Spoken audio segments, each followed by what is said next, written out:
सभी दोस्तों को हमारा नमस्कार, शुभ संध्या, गुड इवनिंग। आज हम लोग स्वर के बारे में पढ़ेंगे। स्वर, कल हम लोग वर्ण के बारे में पढ़े थे, तो वर्ण से स्वर बनता है, स्वर वर्ण जो है स्वर और व्यंजन मिलते हैं। तो आज हम लोग क्रमबद्ध तरीके से स्वर के बारे में आज स्टार्ट करते हैं, ठीक है। स्वर वे वर्ण है जो स्वतंत्र बोले जाते हैं, मतलब स्वतंत्र होते हैं, इनको बोलने के लिए किसी की आवश्यकता नहीं होती है, ये स्वतंत्र होते हैं, ठीक है। अर्थात जिनका स्वतंत्र उच्चारण होता है, ठीक है। इनका उच्चारण जो है स्वतंत्र होता है, किसी की आवश्यकता नहीं है, ठीक है। स्वरों को अगर हम विभाजित करें, स्वरों का वर्गीकरण करें, तो इनको जो है 4 प्रकार से विभाजित करते हैं, ठीक है। अगर देखा जाए मात्रा के आधार पर स्वरों का वर्गीकरण, तो ये 3 प्रकार के होते हैं, ह्रस्व स्वर, दीर्घ स्वर और प्लुत स्वर, ठीक है। ये देखिए ह्रस्व, दीर्घ, प्लुत। अगर स्वरों का वर्गीकरण ओष्ठाकृति के आधार पर करते हैं, तो एक होती है वृत्ताकार, वृत्ताकार स्वर होते हैं, और एक होता है अवृत्ताकार, ठीक है। जीभ की क्रियाशीलता के आधार पर अगर हम इसको बांटे, तो इसको 3 प्रकार से बांटते हैं। एक होता है अग्र, मध्य और पश्च, ठीक है, ठीक है। और अग्र हो गया, मध्य, पश्च, और तालु की स्थिति पर अगर देखा जाए तो ये होता है समृद्ध होता है। इसको 4 प्रकार से बांटते हैं, 4 प्रकार से होता है ये, तो ठीक है। समृद्ध हो गया, अर्ध समृद्ध और विपरीत और अर्ध विपरीत, ठीक है। ये 4 प्रकार का हो गया।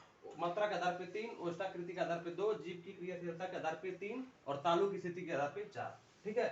तो स्वरों का वर्गीकरण ऐसे किया गया है। आज हम जो है मात्रा के आधार पे देखेंगे कि मात्रा के आधार पे स्वर का वर्गीकरण कैसे होता है, ठीक है। तो मात्रा के आधार पे 3 होता है, 3 स्वर, ह्रस्व स्वर, दीर्घ स्वर और प्लुत स्वर। अब आइए आप लोगों को ह्रस्व स्वर के बारे में बताते हैं। देखिए ये होता है लघु, लघु मतलब छोटा, देखिए छोटा।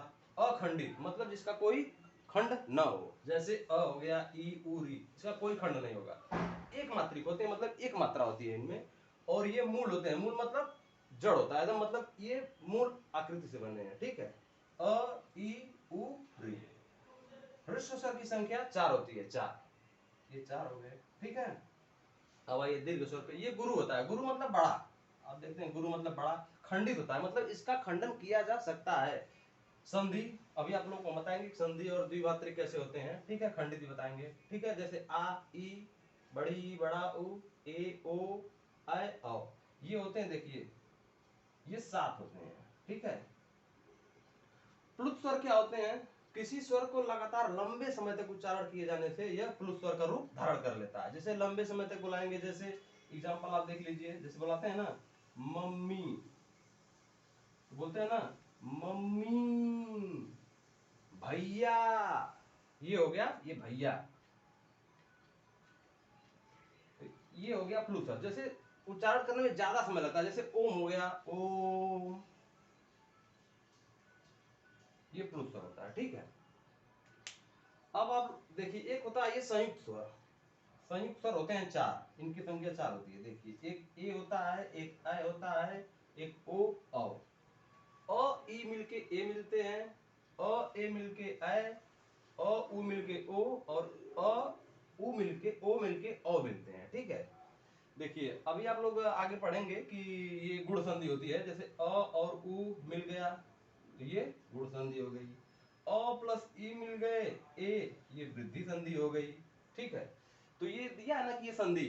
अब हम लोग आप लोगों को बता रहे हैं कि ये दीर्घ स्वर कैसे संधि होती है, ठीक है। जैसे मान लीजिए आ है, ई है, जैसे हो गया कि रामायण, होता है ना रामायण, इसका अगर हम संधि विच्छेद करें तो ये लिखते हैं राम प्लस आ या न। देखिए ये न हो जाएगा, ण का न होता है, तो देखिए यहाँ पे अ हो गया, ये अ प्लस आ बराबर आ, तो हो गया ना रामायण।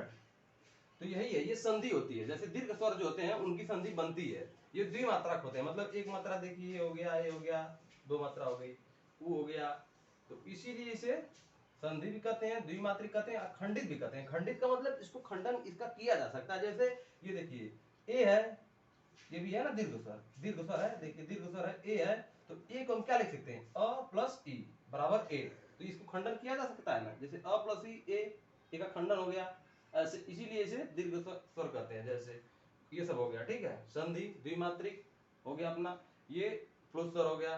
संयुक्त स्वर 4 होते हैं, ए आई ओ औ, ये होते हैं संयुक्त स्वर, ठीक है।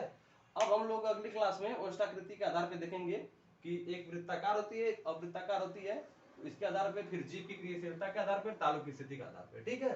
तो आज हमारी क्लास इतना ही है, ठीक है। धन्यवाद बहुत बहुत आप लोगों का, नमस्कार।